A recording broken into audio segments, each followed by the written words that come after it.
গভীর রাতে আপনি আসলে এখানে কেন উপস্থিত হয়েছেন?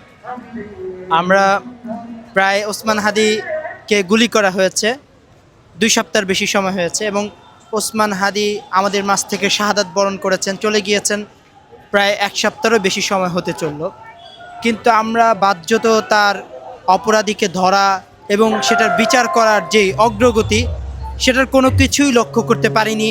এবং সরকারের পক্ষ থেকে যে একটা উৎসাহ থাকবে, উদ্দীপনা থাকবে, বিচারের প্রতি আগ্রহ থাকবে, সেটাও আমরা খুব বেশি একটা লক্ষ্য করতে পারিনি।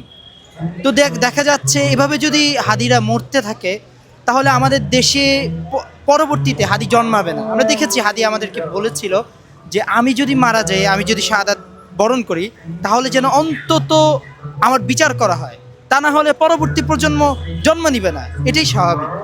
তো আমরা চাই হাদি হত্যার বিচার হোক এবং এটা যে কোনো মূল্যে হোক।